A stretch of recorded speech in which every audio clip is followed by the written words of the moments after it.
सी चल रहा है आपका, तो सी का 18 वर्ड है capitulate. Capitulate, capitulate means surrender. Capitulate means surrender. आप सरेंडर, आत्मसमर्पण करना, किसी के सामने झुक जाना। इल्ड, इल्ड के साथ टू आता है, ठीक है। अपनी हार स्वीकार कर लेना, सरेंडर कर देना, इल्ड टू, ठीक। एक और होता है सक्यूम टू, बहुत अच्छा वर्ड है, हार मान लेना, सक्यूम टू, ठीक। ये सब चीज, सब वर्ड्स मैं आपसे फिर कह रहा हूं कि बस हर काम, हर चीज पेशेंस पर डिपेंड करती है। पेशेंस जिसका जितना ज़्यादा होगा उतना ही वो हायर कंपटीशन को कर सकता है, क्योंकि इसमें वजह वही है। आप ये नहीं कि हमें, आपको क्या इंटरेस्ट आ रहा है, पता लगा आपको उन्हीं चीज़ में इंटरेस्ट आ रहा है जो कंफर्टेबल जोन में है, और एग्ज़ाम में आता है टफ पॉइंट। ये नहीं कि सारी चीज़ें टफ आती है, लेकिन जो मेरिट में क्वेश्चन बनाएगा आपको वो ये बनाएगा सक्यूम टू। हमने एक वर्ड रट लिया कैपिटुलेट, वहाँ पे भी एग्जाम एसपी बख्शी साहब की बुक में भी एक ही लिखा है सरेंडर, लेकिन हमें जो एक्सपीरियंस है, जो इसके हिसाब से हम लोगों ने गेन किया है कि ये वाला वर्ड भी आता है, ये वाला वर्ड भी आता है। अब देखो इसके संग आपको प्रीपोजिशन भी पता लगी, सक्यूम टू, इल्ड टू, ठीक है, क्लियर। तो ये वाला वर्ड भी हमें क्लियर हो गया, कैपिटुलेट। तो हमें केवल ये रटना नहीं है, ये तो बहुत आसान है रटना। तो मैं आपको कह रहा हूँ कि एक नॉर्मल बच्चा, उसको आप एक लिस्ट दो और कहो ये सी अल्फ़ाबेट है, इसके 30 वर्ड हैं और इसके 30 तरफ है, 30 आगे एक वर्ड, 60 वर्ड है, रट ले, 10 मिनट में रट लेगा, आधे घंटे में रट लेगा, लेकिन उसका फ़ायदा नहीं है। फ़ायदा किसका होता है? फ़ायदा उसका होता है कि whenever you get that word, the same word in future, you can easily know कि भाई ये वर्ड हमने पता था, you already know the meaning of that word. ये होता है, ये नहीं कि यार हाँ, पता नहीं क्या था इसका, अच्छा सेम वर्ड आता नहीं है, उसके घुमा फिरा के आता है, तो जो घुमा फिरा के आता है उसको देखना है। नेक्स्ट है 19 वर्ड है कंपनशन,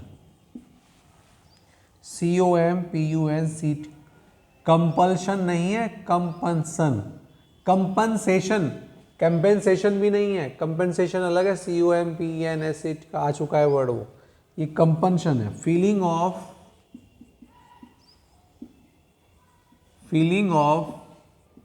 regret, remorse,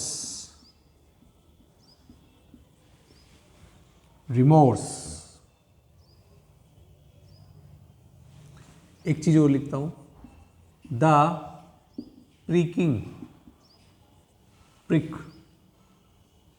the pricking of conscience. Conscience होता है इनर सोल। भैया वोकैब के अंदर बहुत इंटरेस्ट लेना चाहिए, जो कि आपका एग्जाम में बहुत बड़ा डिफरेंस कर देती है वोकैब। एक्टिव पैसिव अगर 10 बच्चे हैं तो एक्टिव पैसिव में 8 बच्चे एक्सपर्ट मिलेंगे आपको। डायरेक्ट ग्रामर के जितने रूल हैं, ग्रामर में जो हमने 15-16 रूल किए हैं, उनमें ज़्यादातर माना जाता है कि 100 बच्चे अगर एग्ज़ाम दे रहे हैं तो उसमें 70 बच्चे जानते हैं। लेकिन वोकैब के अंदर क्योंकि इम्पेशेंस हो जाते हैं बच्चे, वो ये रटना चालू कर देते हैं, उन्हें सही वे भी नहीं पता होता कैसे याद करना है, तो वहाँ पर एक डिफरेंस आप बना सकते हैं। तो वोकैब में भी डिफरेंस, ग्रामर में भी डिफरेंस। और दूसरी बात है, ये नहीं है कि भाई आप अपनी जो तैयारी कर रहे हैं, आप किसी को गाइड कर सकते हैं।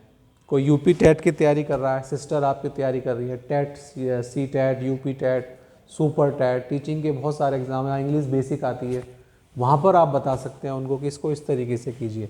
हाँ भाई वर्ड देखते हैं। कंपनसन का मतलब होता है फीलिंग ऑफ, एक पछतावा, रिग्रेट का मतलब पछतावा, खेद जताना, यार मेरे से गलती हो गई। पछतावा है आपको, यार मैंने गलती कर दी, मुझे पढ़ना चाहिए था, मुझे ये काम करना चाहिए था, है ना। रिमोर्स मीन्स भी पछतावा।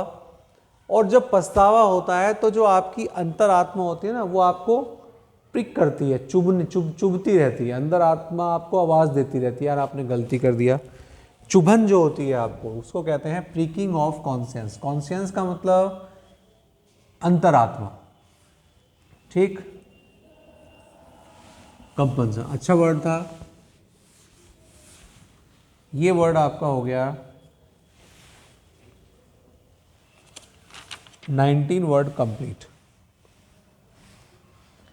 हाँ जी 19 वर्ड कंप्लीट हो गया। 20 CANINE। एक वर्ड हमने बोवाइन किया था BOVN, ऑफ काउ, काउ से रिलेटेड था, नेचर के लिए आता है ये। बस आपको ये ध्यान रखना है किससे रिलेटेड है, डॉग से। बोवाइन काउ से रिलेटेड था, कैनाइन डॉग से रिलेटेड है, ऑफ डॉग, यानी कि this word is related to dog और bovine is related to cow. बस इसमें इतना ध्यान रखना है। जिस वर्ड की कोई एक्सप्लेनेशन नहीं है उसको मैं ज़्यादा टाइम नहीं लूँगा उस पर। नेक्स्ट है 21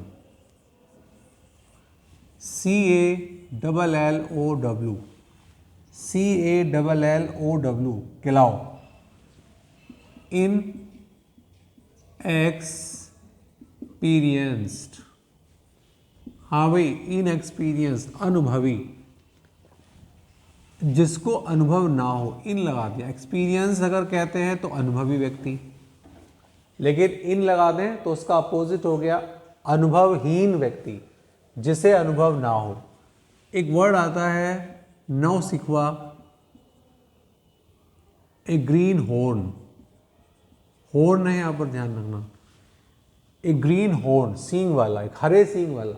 तो ईडियम्स है ये, इसको भी इन, जो नौसिखवा होता है जिसने कोई चीज़ अभी अभी सीखी है, हालांकि इससे डिफरेंस है, इसमें तो बिल्कुल अनुभव है ही नहीं उसको, लेकिन यहाँ पर भी अनुभव नहीं होता, नया नया काम सीखा है, तो इसको ग्रीन हॉर्न कहते हैं। और आपको अगर ध्यान आ रहा हो, एक वर्ड होता था ए ग्रीन थम, याद आ रहा होगा। ये ग्रीन थम जो लवर होता है of gardening, fond of gardening, GARDENI, gardening, जो पौधों से पेड़ों से, ठीक है, बहुत प्रेम करता है, ठीक है, हमेशा यही में समय लगा रहता है, तो उसको ग्रीन थम कहते हैं। अगर थम आ गया तो आप समझ जाइए लवर ऑफ गार्डनिंग होगा, और अगर हॉर्न आ जाए तो इनएक्सपीरियंस्ड, और उसका मतलब होता है क्लाउ, CALLOW। नेक्स्ट है 22 CHAGRIN, चैजरीन। चैजरीन में देखें एनॉयंस, एनॉयंस। दूसरा वर्ड डिसअपॉइंटमेंट,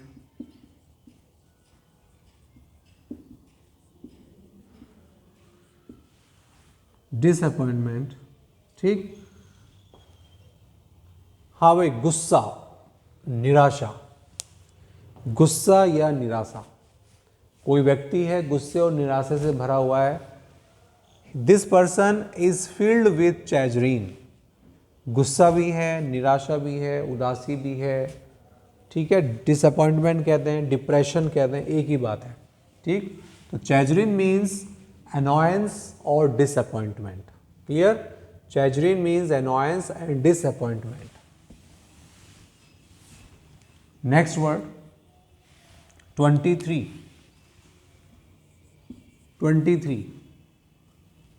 CENSURE,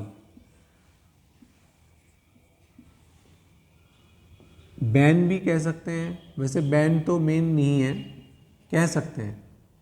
सेंसर जो काम करता है वो बैन का करता है, लेकिन जो मेन वर्ड है वो है ब्लेम, ये वर्ड ब्लेम है। और एक होता है क्रिटिसाइज, CISE भी लगा देते हैं, CIZE भी लगा देते हैं। और एक वर्ड आलोचना के लिए मैंने आपको एक और बताया था, डिस्पैरेज।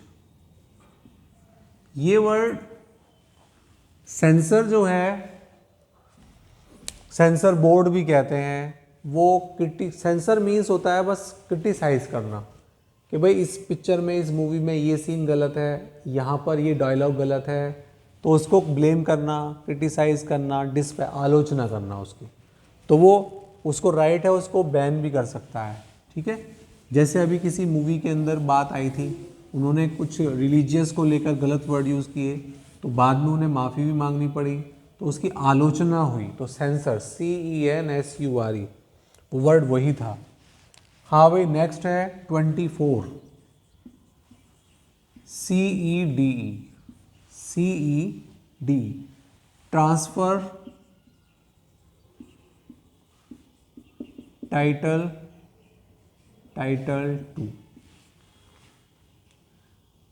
Transfer title. ठीक, जैसे टाइटल माने होता है ओनरशिप,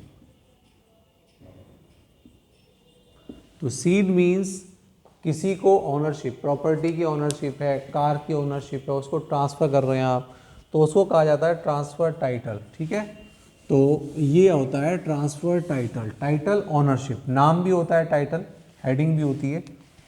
हाँ भाई, 25 है UVINIST, शूविनिस्ट। शूविनिस्ट में ब्लाइंडली डिवोटेड,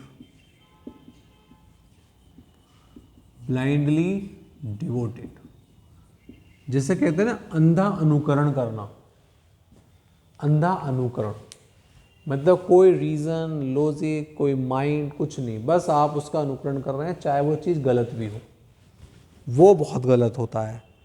हमेशा चीज़ों को लॉजिकली आपको एक्सेप्ट करना चाहिए, चाहे अनड्यू भी होता है, कोई व्यक्ति गलत है लेकिन आप उसके इन्फ्लुएंस में हैं, तो अनड्यू इन्फ्लुएंस नहीं होना चाहिए। अगर कोई चीज़, चाहे आपके फादर ही हो, चाहे आपके बड़े भाई हो, अगर वो गलत कह रहे हैं तो वो गलत है। ये नहीं कि ये भाई हमारे बड़े भाई हैं तो इस कह रहे हैं तो ये सही कह रहे हैं, चलो ठीक, इसको इतना ही रखते हैं।